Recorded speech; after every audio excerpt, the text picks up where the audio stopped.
वक्त की बड़ी खबर, जयपुर पुलिस कंट्रोल रूम में देर रात किया गया था फोन। पॉक्सो में सजा काट रहे आरोपी ने फोन किया था। अलवर का रहने वाला है बंदी और ये बड़ी जानकारी इस वक्त की सामने आ रही है। प्रशासन ने जेल में सर्च ऑपरेशन भी चलाया है। आरोपी से फोन बरामद हुआ है। दौसा से बड़ी खबर, शैलाबाद विशिष्ट जेल में बंद नहीं हो रहे सुराग। मुख्यमंत्री को लेकर फिर धमकी भरा फोन गया है। जयपुर पुलिस कंट्रोल रूम में देर रात फोन किया गया। पॉक्सो में सजा काट रहे आरोपी ने फोन किया है।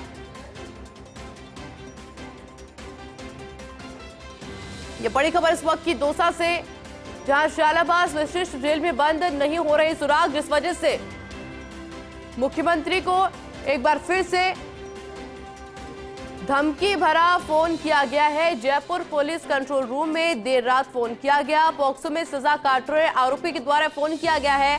अलवर का ये बंदी बताया जा रहा है। प्रशासन ने जेल में सर्च ऑपरेशन किया और आरोपी से फोन बरामद किया गया है।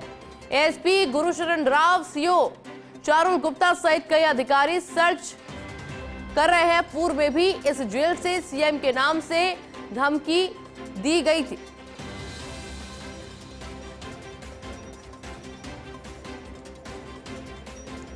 मेरे साथ सहयोगी लक्ष्मीकांत जुड़ गए हैं। लक्ष्मीकांत, क्या कुछ जानकारी पूरे मामले को लेकर आपके पास?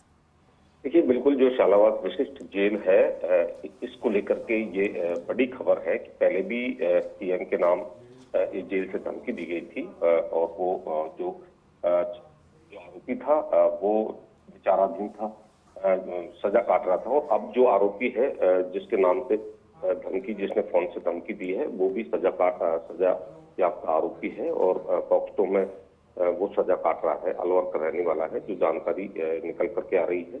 और देर रात उसने जयपुर पुलिस कंट्रोल रूम में ये फोन के जरिए धमकी दी है। और जैसे ही ये सूचना पुलिस को मिली है, पुलिस एक्टिव मोड में आई और सुबह ही जेल में सर्च ऑपरेशन किया है और जो आरोपी है उसकी कब्जे से फोन बरामद किया गया है।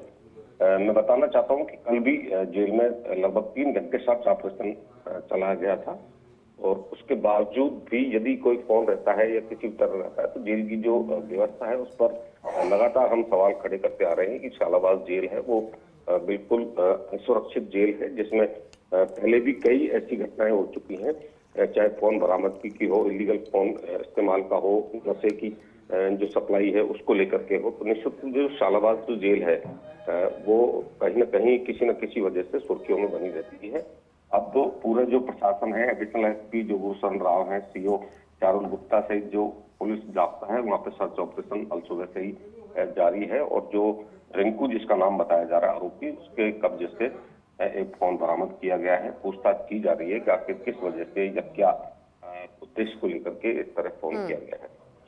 अच्छा लक्ष्मीकांत, इतनी कंट्रोवर्शियल जेल है, लगातार इस तरह के प्रकरण इस जेल से सामने आते हैं, तो फिर क्या वजह है कि कोई सख्त एक्शन नहीं लिया जाता, कोई सख्त अधिकारी को वहां पर नहीं लगाया जाता? देखिए, बिल्कुल पहले भी इस मुद्दे को बखूबी उठाया गया था।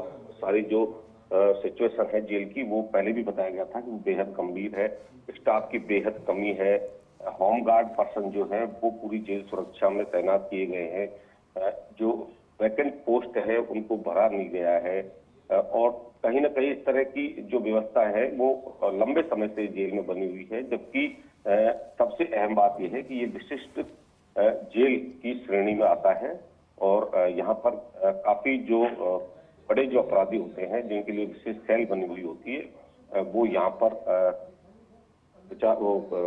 रहते हैं और उसके बावजूद भी किसी भी तरह की जो सुरक्षा व्यवस्था है उसकी समीक्षा बड़े स्तर पर नहीं की जाती है और समीक्षा में जो खामियां हैं उनको आज तक पूरा नहीं किया गया है। पूर्व में जो धमकी को लेकर के जो एकदम अचानक चर्चा में जो ये जेल आई थी, उसके बाद में निश्चित रूप से कुछ बदलाव हुआ था, लेकिन जितना बदलाव होना चाहिए था वो बदलाव प्रशासन की तरफ से, सिस्टम की तरफ से नहीं किया गया।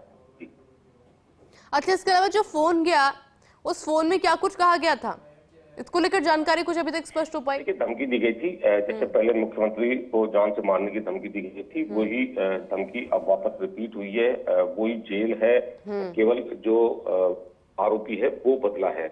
ये जो आरोपी है इसका नाम रिंकू बताया जा रहा है और ये अलवर जिले का रहने वाला है, जो पॉक्सो के तहत सजा याफ्ता है और निश्चित रूप से जो पूरा घटनाक्रम है, जैसे ही पुलिस प्रशासन की नोटिस में आया है, क्योंकि 100 नंबर जयपुर कंट्रोल रूम पर फोन किया गया था 100 नंबर के जरिए, लेकिन इन सबके बावजूद सबसे बड़ी बात यह आती है कि जेल की सुरक्षा को धता बता करके इनके पास में लगातार जो मोबाइल पहुंच रहे हैं या ये मोबाइल का इस्तेमाल अपराधी जेल के अंदर से कर रहे हैं। तो ये निश्चित रूप से जो उत्तर प्रदेश में जिस तरह से पहले खबरें आया करती थी कि जेल से सल्तनत चला रहे हैं, जेल से अपराधी अपना काम कर रहे हैं, वो चीजें अब शालाबाद जेल पर लगातार देखने को मिल रही हैं, जो कहीं न कहीं सरकार और सिस्टम के लिए एक बड़ी चुनौती है।